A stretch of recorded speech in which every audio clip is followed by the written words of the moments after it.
In early Islamic philosophy, logic played an important role. Islamic law placed importance on formulating standards of argument, which gave rise to a novel approach to logic in Kalam, but this approach was later displaced by ideas from Greek philosophy and Hellenistic philosophy with the rise of the Mu'tazili philosophers, who highly valued Aristotle's Organon. The works of Hellenistic-influenced Islamic philosophers were crucial in the reception of Aristotelian logic in medieval Europe, along with the commentaries on the Organon by Averroes. The works of al-Farabi, Avicenna, al-Ghazali and other Muslim logicians who often criticized and corrected Aristotelian logic and introduced their own forms of logic, also played a central role in the subsequent development of European logic during the Renaissance. According to the Routledge Encyclopedia of Philosophy, for the Islamic philosophers, logic included not only the study of formal patterns of inference and their validity but also elements of the philosophy of language and even of epistemology and metaphysics. Because of territorial disputes with the Arabic grammarians,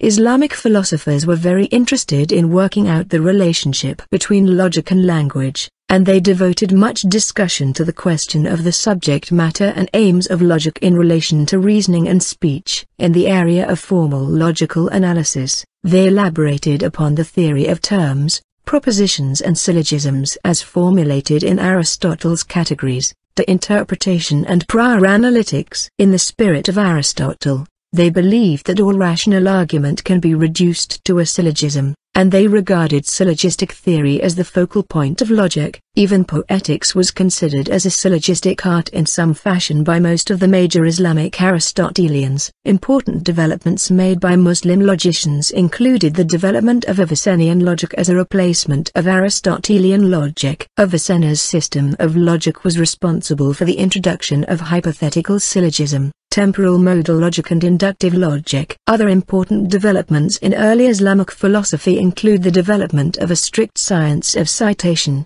the isnad or backing, and the development of a scientific method of open inquiry to disprove claims, the ijtihad, which could be generally applied to many types of questions.